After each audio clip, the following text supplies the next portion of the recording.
scary as hell. Like black, dark. Yeah. Staring into the eyes of evil. And you're convinced, you're 100% convinced that the person who was driving the car that day was Ivan Milat? Yep. Ian Hayman could so easily have become one of Ivan Milat's victims. How many people could he have killed over that time? Who knows? Nearly 5 decades on, memories of that fateful encounter still send shivers down his spine. The memories so clear today, he's able to sketch those eyes. They're burnt into his soul. So how lucky do you consider yourself today? Extremely lucky. Would my body have been found? What they would have done to me? 1971, Ian Hayman was a 15-year-old strapper who'd been sacked from his job at Warwick Farm Racetrack in Sydney. He decided to hitchhike home to Wollongong. That's when two guys pulled up in an old two-tone Holden, asked me where I was going. I told them Wollongong, and they said, yep, jump in, we're heading that way. What started out as general conversation became targeted on Ian's family and their knowledge of his movements. Why are you going to Wollongong? I said, I live there. He said, oh, but your whole family lives there? I said, yep. And he said, you know what, your mum and dad? And I went, yep. At that stage, did you feel worried or threatened? No, not really. It just seemed a little strange because as we were driving along, the Wollongong turn-off was there and the Canberra turn-off, and they took the Canberra turn-off. Ian pointed out they'd missed the turn. He said that, you know, what do you think, we're stupid? You know, we don't know where we're going. We know the road. And they just kept driving. Up until this point, the passenger had done all the talking. The driver had said nothing. Ian told them about his older brother, who was a paratrooper in the army. It was then Ian's fate was almost sealed. He said, was in the army too, weren't you, Ivan? And the look on his face, yeah, and then he looked at me in the rear vision mirror, it was just horrifying. They were eyes he'll never forget.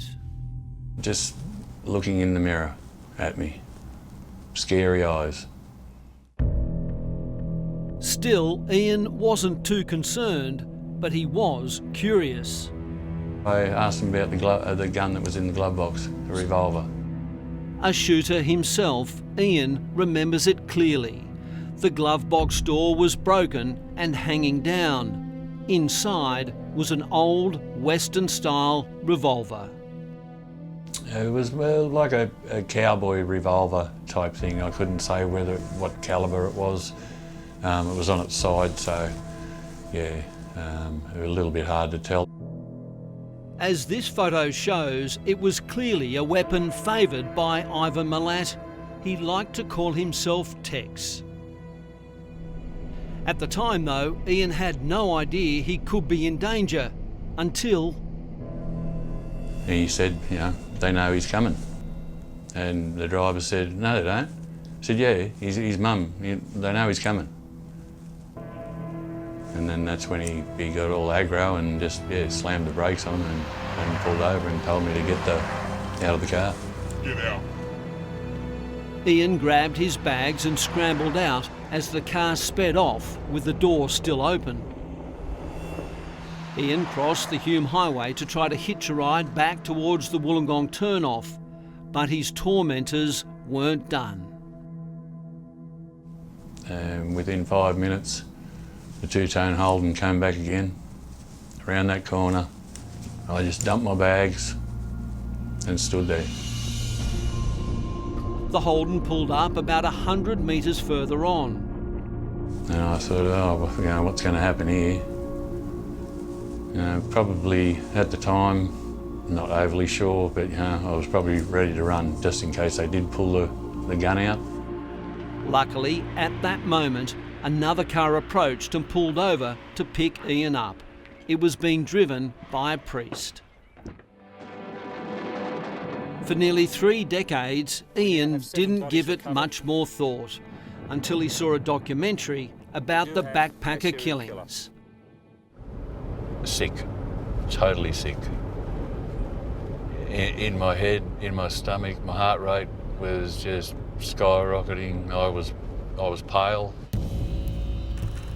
When police swooped on Ivan Milat in 1994, they also searched the properties of his brothers. As this footage shows, at one of those properties, parked alongside a building, was a 2-tone Holden. Ivan was known to drive his brother's cars. At another property, police located a Western-style revolver. Ian Heyman believes he knows the identity of the passenger. For legal reasons, we can't identify him. But Ian says that his experiences in 1971 may be proof that Ivan Milat did not always act alone. I believe there were unsolved cases involving Ivan. 1971, he was active at that time? Yes, he was. Clive Small led the task force that ultimately charged and convicted Milat over the murders of 7 backpackers whose bodies were found in the Belanglo State Forest. We know of an instance where he picked up 2 girls. That was also in 1971.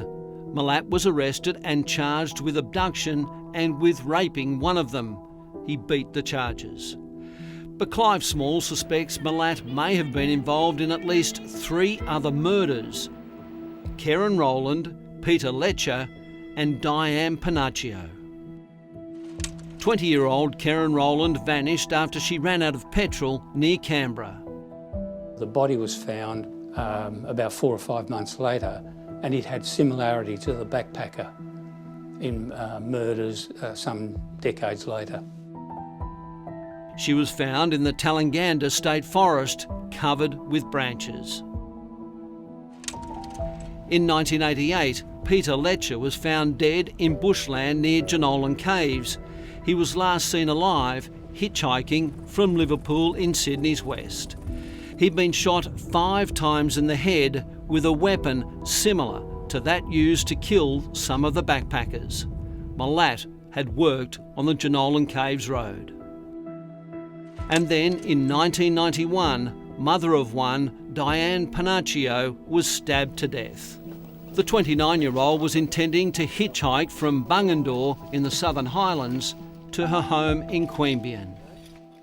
And there were similarities to the backpacker investigations, murders then, in terms of being stabbed with a knife. Ivan Milat came from a family of 14 children. He had 8 brothers, some well known to police. There was significant trouble in the family from very early days, and you did have a number of the brothers committing serious criminal offences together. Clive Small, though, still believes Ivan Milat was alone in his murderous spree, but the doubts will always linger. The brothers have always denied any involvement in Ivan's murders. While my view is simply that I believe the evidence shows Ivan was acting alone, I would not be completely disregarding the possibility that another member of the family could have been involved in one or more of the killings. I look back and I think about what he'd done to some of the others, what could have happened to me that day. Yeah, it's incredible. Yeah, the thoughts that go through your mind about that. It's I'm just hoping that somebody else gets closure from the information I've given. With Ivan Milat's days numbered due to terminal cancer, Clive Small has a personal message for one of Australia's worst serial killers. This will make no difference to your life. Get it off your chest and tell the truth so the families of those affected can settle their lives.